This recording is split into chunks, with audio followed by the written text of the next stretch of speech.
Kisah janda yang kehilangan nyawa karena memelihara tuyul untuk pesugihan. Sebagai perempuan, Karin betul-betul manusia yang payah, bahkan oleh keluarganya.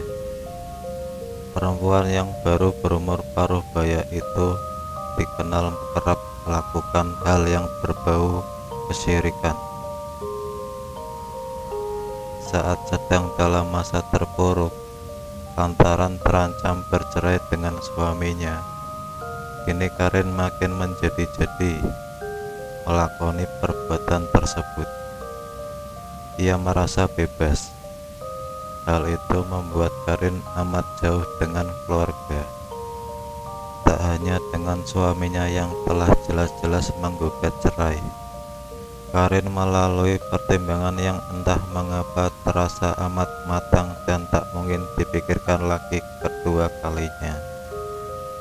Di balik semua urusan perceraian ini, masalah sebenarnya berawal dari Karin sendiri yang tak puas dengan penghasilan pas-pasan suaminya.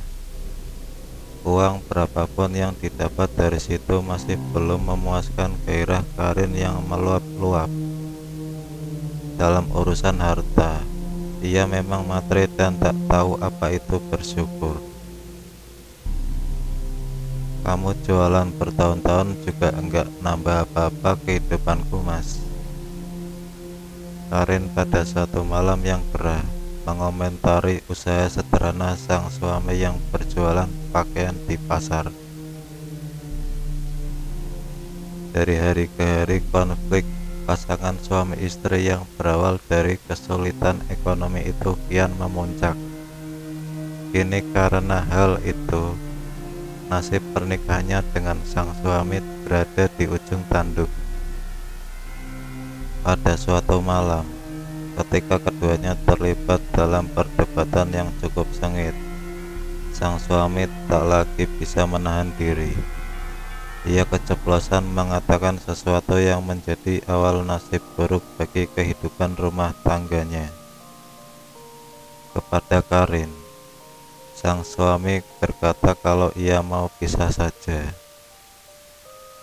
Mendengarnya, karena juga sudah terbakar amarah, Karin tak mengatakan apapun yang menunjukkan penolakan terhadap pernyataan sang suami. Meski pernyataan itu hanyalah bentuk kehilafan seseorang yang sedang naik pitam. Sesaat setelah mereka sudah resmi bercerai, keduanya menjadi amat asing bagi ukuran dua orang yang pernah berada dalam satu ranjang.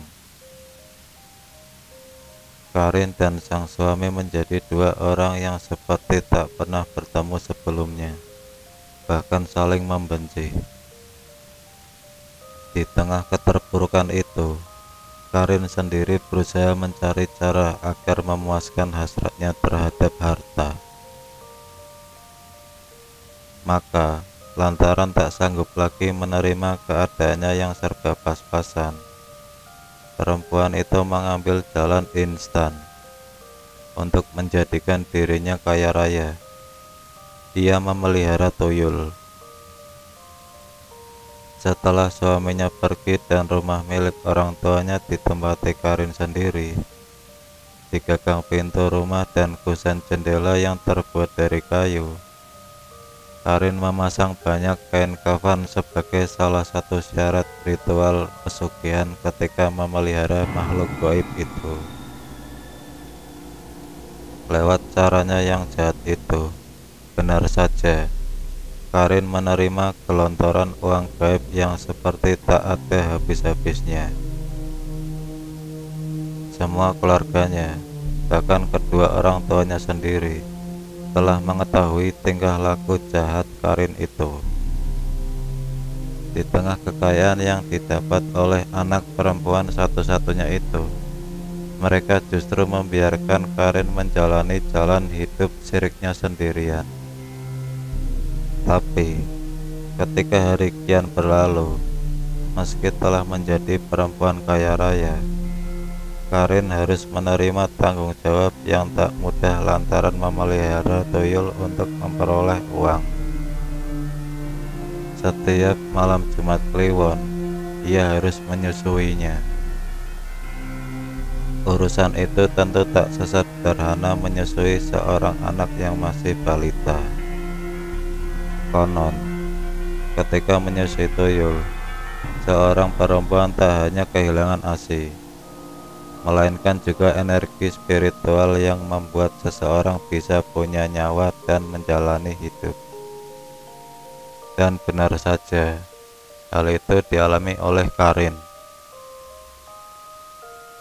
Suatu malam, ketika Karin sudah berada dalam puncak kekayaan, banyak orang dibuat gaduh dengan kabar bahwa ia meninggal di dalam kamarnya secara misterius.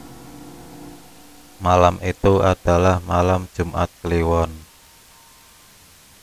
Dari kabar buruk orang-orang yang diperoleh dari cerita keluarga Karin sendiri, janda itu diketahui meninggal sesaat setelah melakukan ritual menyusui tuyul peliharaannya.